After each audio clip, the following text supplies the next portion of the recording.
9వ తరగతి విద్యార్థులందరికీ శుభోదయం.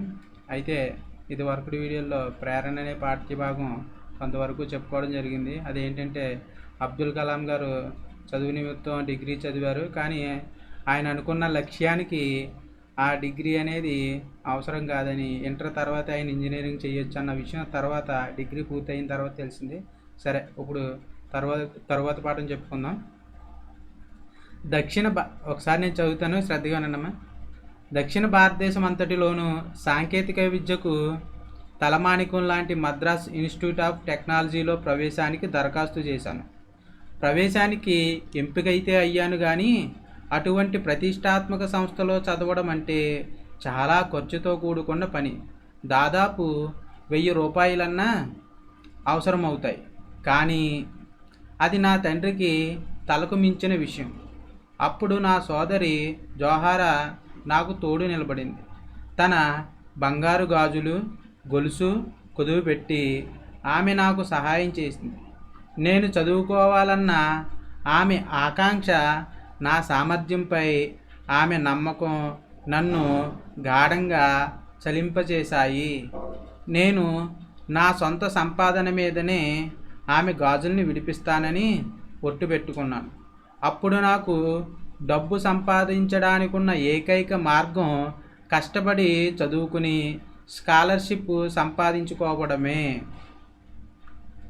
నన్ను MITలో అన్నిటికన్నా మిన్నగా ఆకర్షించింది అక్కడ ప్రదర్శన కోసం పెట్టిన 2 పాత విమాన యంత్రాల ప్రదర్శన కోసం అవి అక్కడ ఉంచారు. వాటి పట్ల ప్రత్యేక ఆకర్షణకు లోనయ్యాను. విద్యార్థులంతా హాస్టల్కు వెళ్ళిపోయాక కూడా చాలాసేపు వాటి దగ్గరే కూర్చుండేవాడిని. పక్షిలాగా ఆకాశంలో విహరించాలన్న మనిషి ఆకాంక్షని ఆరాధిస్తూ అక్కడే గడిపేవాణ్ణి. సరే, ఒకసారి చూడమ్మా. మొదటి పేర చూడమ్మా. దక్షిణ భారతదేశం అంతటిలోనూ సాంకేతిక విద్యకు తలమానికం లాంటి మద్రాస్ ఇన్స్టిట్యూట్ ఆఫ్ టెక్నాలజీలో ప్రవేశానికి దరఖాస్తు చేశానంటే ఇక్కడ దరఖాస్తు చేసింది ఎవరంటే అబ్దుల్ కలాం గారు అనమాట. అంటే దక్షిణ భారతదేశంలోనే ఒక సాంకేతిక విద్యకు, అంటే యాంత్రిక విద్యకు సంబంధించి మద్రాస్ ఇన్స్టిట్యూట్ ఆఫ్ టెక్నాలజీ చాలా పేరెన్నికగన్నది. తలమానికం అంటే శిరోరత్నం, చాలా పేరెన్నికగన్నటువంటి సంస్థ అంట. ఇది మద్రాస్ ఇన్స్టిట్యూట్ ఆఫ్ టెక్నాలజీ. దేనికి పేరెన్నికగన్నది? సాంకేతిక విద్యకు సంబంధించి. అయితే అటువంటి ఉన్నతమైనటువంటి సంస్థలో ఇన్స్టిట్యూట్కి ప్రవేశానికి అయితే ఈయన అప్లై చేసుకోవడం జరిగిందట. చూడండి, ప్రవేశానికి ఎంపికైతే అయ్యాను, కానీ అటువంటి ప్రతిష్టాత్మక సంస్థలో చదవడం అంటే చాలా ఖర్చుతో కూడుకున్న పని. ప్రవేశానికి మరి అప్లై చేసుకున్నారు, దరఖాస్తు అయితే చేసుకున్నారు, ఏంటి ప్రవేశానికి. అయితే ఎంపికైతే అయ్యాను, కానీ అటువంటి ప్రతిష్టాత్మక అంటే పేరు పొందిన సంస్థ, అటువంటి పేరు పొందినటువంటి సంస్థలో చదవడం అంటే చాలా ఖర్చుతో కూడుకున్న పని అంట. చాలా ఖర్చు అవుతుందన్నమాట. అయితే చూడండి, దాదాపు 1000 రూపాయలన్నా అవసరం అవుతాయి. చాలా ఖర్చుతో కూడుకున్న పని అనుకున్నాం కదా. అంటే ఆ రోజుల్లో 1000 రూపాయలు మనకి ఈ రోజుల్లో చాలా తక్కువ, కానీ ఆ రోజుల్లో చాలా ఎక్కువ అన్నమాట. అటువంటి పేరు పొందినటువంటి సంస్థలో చదవడం అంటే మరి చాలా ఖర్చుతో కూడుకున్న పని. దాదాపు ఎంత ఖర్చు అవుతుందంట? 1000 రూపాయలన్నా చాలా అవసరం అవుతాయంట. కానీ అది నా తండ్రికి తలకు మించిన విషయం. కానీ అది నా తండ్రికి, అంటే వీళ్ళ నాన్నగారికి ఆ విషయం చాలా, అంటే ఆ 1000 రూపాయలు కూడా తలకు మించిన తాహతకు మించింది అనమాట. అయితే అప్పుడు దీనికి సహాయం చేసింది ఎవరు అంటే చూడండి, అప్పుడు నా సోదరి జోహారా నాకు తోడు నిలబడడం అంటే సహాయపడిందని అర్థం. ఇక్కడ తోడు నిలబడింది అంటే ఏంటి? సహాయపడింది. కానీ పాపం ఆ 1000 రూపాయలు ఖర్చు పెట్టాలన్నా అది వాళ్ళ తండ్రి గారికి తలకు మించిన, అంటే తన వల్ల కాని విషయం అనమాట. అప్పుడు సహాయంగా తన విద్యకు, తను చదువుకోవడానికి సహాయంగా నిలబడింది ఎవరంటే సోదరి జోహారా. తన సోదరి జోహారా అబ్దుల్ కలాం గారికి తోడుగా నిలబడింది. అంటే తను చదువుకోవడానికి సహాయపడింది అనమాట. తన బంగారు గాజులు ఏ విధంగా సహాయపడిందో చూడండి. తన బంగారు గాజులు, గొలుసు కుదువబెట్టి ఆమె నాకు సహాయం చేసింది. కుదువ పెట్టడం అంటే తాకట్టు పెట్టి డబ్బులు తెస్తారు. అలాగా ఏం చేసిందంటే తన బంగారు ఆభరణాలైనటువంటి గాజులు, అదేవిధంగా గొలుసు తాకట్టు పెట్టి ఆమె ఈయన యొక్క చదువుకి, అంటే అబ్దుల్ కలాం గారి యొక్క చదువుకి ఏం చేసింది, సహాయపడింది అనమాట. నేను చదువుకోవాలన్న ఆమె ఆకాంక్ష అంటే మీ అందరికీ తెలుసు ఏంటి, కోరిక. అబ్దుల్ కలాం గారు చదువుకోవాలనేటటువంటి ఆమె ఆకాంక్ష, నా సామర్థ్యంపై ఆమె నమ్మకం. మరి తమ్ముడు చదవగలడు అబ్దుల్ కలాం చదవగలడు, అనుకున్నది సాధించగలడు అని ఏంటి ఈయన సామర్థ్యం మీద నమ్మకం కూడా ఉండడం ఈయన ఎంతగానో చలింపజేసిందంట. అయితే చూడండి, నేను నా సొంత సంపాదన మీదనే ఆమె గాజులను విడిపిస్తానని ఒట్టు పెట్టుకున్నాను. మరి విద్యార్థి అయితే మరి విద్యార్థి అయినప్పుడు తన సొంత డబ్బులు అంటే మరి తను ఎలా సంపాదించగలడు, ఆయన మాత్రం ఒక ఒట్టు పెట్టుకున్నాడంట. ఏమని, ఈ గాజుల్ని అదేవిధంగా గొలుసుని నేనే విడిపించాలి అని ఒట్టు పెట్టుకున్నాడు కదా. ఎలా అంట చూడండి, అప్పుడు నాకు డబ్బు సంపాదించడానికి ఉన్న ఏకైక మార్గం కష్టపడి చదువుకుని స్కాలర్షిప్ సంపాదించుకోవడమే. అంటే మరి చూడండి, స్కాలర్షిప్ అంటే ఉపకార వేతనం. అంటే అప్పుడు బాగా చదువుకునే వాళ్ళకి, బాగా చదివి మంచి మార్కులు వచ్చుకునే వాళ్ళకి ఏం చేసేవారు అంటే గవర్నమెంట్ ఏం చేసేదంటే ఉపకార వేతనం అంటే స్కాలర్షిప్ ఇచ్చేదన్నమాట. అయితే మరి ఈయన ఏమనుకున్నాడు, ఎలాగైనా సరే మా సోదరి జోహారా గాజులు బంగారు గొలుసు నేనే విడిపించాలని ఒట్టు పెట్టుకున్నాడు కదా. అలా అప్పుడు ఈయనకు ఉన్నటువంటి ఏకైక మార్గం ఏంటంటే బాగా చదువుకుని స్కాలర్షిప్ సంపాదించుకోవడం. ఒకే ఒక మార్గం ఉందన్నమాట. మరి ₹1000 అంటే బయట పనికి వెళ్ళినా ఎన్నాళ్ళకో కానీ సమకూరు. కానీ కష్టపడి చదువుకుంటే మన చదువుకు ఉపయోగపడుతుంది, మన నాలెడ్జ్కి ఉపయోగపడుతుంది, నాలెడ్జ్ సంపాదించుకోవడానికి ఉపయోగపడుతుంది, తర్వాత దేనికైనా ఉపయోగపడుతుంది. అదేవిధంగా స్కాలర్షిప్ కూడా వచ్చే అవకాశం ఉంది. దానివల్ల ఏంటి, మనం ఒట్టు పెట్టుకున్నటువంటి దాన్ని కూడా నిజం చేసుకోగలము అనేటటువంటి ఒక ఆలోచన ఈయనకి వచ్చి, అబ్దుల్ కలాం గారికి వచ్చి ఏంటి ఏమనుకున్నాడు, కష్టపడి చదివి స్కాలర్షిప్ సంపాదించాలనుకున్నాడు. అదే ఆయనకు ఉన్నటువంటి ఏకైక మార్గం, ఒకే ఒక మార్గం. నన్ను ఎంఐటీలో ఎంఐటీ అంటే మీ అందరికీ తెలుసు కదా, మద్రాస్ ఇన్స్టిట్యూట్ ఆఫ్ టెక్నాలజీ సంస్థ.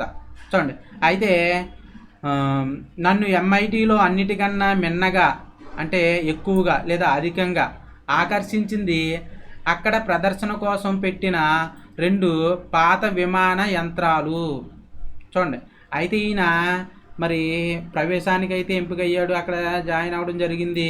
అయితే అక్కడ ఎంఐటీలో ఈయన్ని బాగా అన్నిటికంటే బాగా మిన్నగా ఎక్కువగా అంటే ఆకర్షించింది ఏమిటి అంటే అక్కడ ప్రదర్శన కోసం, అక్కడ ఆ మద్రాస్ ఇన్స్టిట్యూట్ ఆఫ్ టెక్నాలజీలో ప్రదర్శన కోసం పెట్టినటువంటి 2 పాత విమాన యంత్రాలంట. 2 పాత విమాన యంత్రాలు.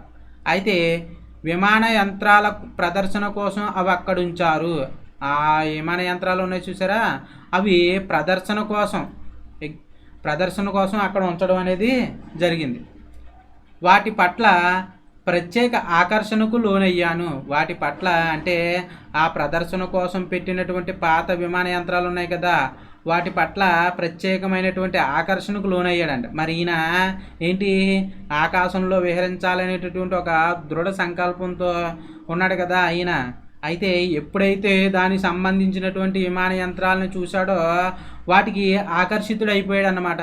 ఆ ప్రదర్శన కోసం పెట్టినటువంటి ఆ విమాన యంత్రాలని దగ్గరే కూర్చోవడం అది చేస్తూ ఉండేవాడు. చూడండి, విద్యార్థులంతా హాస్టల్కు వెళ్ళిపోయాక కూడా చాలాసేపు వాటి దగ్గరే కూర్చుండేవాడిని. విద్యార్థులంతా కూడా క్లాసులు అయిపోయిన తర్వాత మీరు మీ ఇంటికి వెళ్ళిపోయినట్టు మరి దూరదేశాల్లో చదువుకునే వాళ్ళు ఏం చేస్తారంటే హాస్టల్లో లేదా రూమ్లు ఇలా ఉంటాయి కదా, అలాగా అబ్దుల్ కలాం గారు ఏం చేశారంటే హాస్టల్కి అబ్దుల్ కలాం గారి యొక్క స్నేహితులు హాస్టల్కి వెళ్ళిపోయాక కూడా ఈయన చాలాసేపు వాటి దగ్గరే కూర్చుండేవాడిని. ఈయన అంటే మరి అబ్దుల్ కలాం గారు ఆకర్షితుడయ్యాడు కదా ఆ విమాన యంత్రాలకి, వాటి దగ్గరే కూర్చోవడం చేసేవాడు అంటే ఎక్కువగా. పక్షిలాగా ఆకాశంలో విహరించాలన్న మనిషి ఆకాంక్షని ఆరాధిస్తూ అక్కడే గడిపేవాడిని. అయితే పక్షిలాగా ఆకాశంలో విహరించాలన్న మనిషి ఆకాంక్ష అంటే కోరిక, ఆరాధిస్తూ అంటే పూజిస్తూ. మరి ఈయన పక్షిలాగా ఆకాశంలో విహరించాలనుకున్నాడు, మరి 2 రెక్కలు కట్టుకుని వెళ్ళిపోవడానికి కుదరదు కదా. అందుకని చెప్పి దానికి ఉన్న మార్గం ఏంటి? విమానాలు, దానికి సంబంధించినటువంటి కోర్సు చదువుకోవడం. అయితే ఈ ఈ వాటిని అంటే విహరించాలన్నటువంటి మనిషి ఆకాంక్షని ఆరాధిస్తూ పూజిస్తూ ఆయన ఆ విమాన యంత్రాల దగ్గరే గడుపుతూ ఉండేవాడట. అమ్మా ఒకసారి ఇది పేరా చూడమ్మా, ఒకసారి మళ్ళీ చదివేస్తాను, ఒకసారి చూడండి. దక్షిణ భారతదేశం అంతటిలోనూ సాంకేతిక విద్యకు తలమానికం లాంటి మద్రాస్ ఇన్స్టిట్యూట్ ఆఫ్ టెక్నాలజీలో ప్రవేశానికి దరఖాస్తు చేశాను. ప్రవేశానికి ఎంపికైతే అయ్యాను, కానీ అటువంటి ప్రతిష్టాత్మక సంస్థలో చదవడం అంటే చాలా ఖర్చుతో కూడుకున్న పని. దాదాపు 1000 రూపాయలన్నా అవసరమవుతాయి. కానీ అది నా తండ్రికి తలకు మించిన విషయం. అప్పుడు నా సోదరి జోహారా నాకు తోడు నిలబడింది. తన బంగారు గాజులు, గొలుసు కుదువబెట్టి ఆమె నాకు సహాయం చేసింది.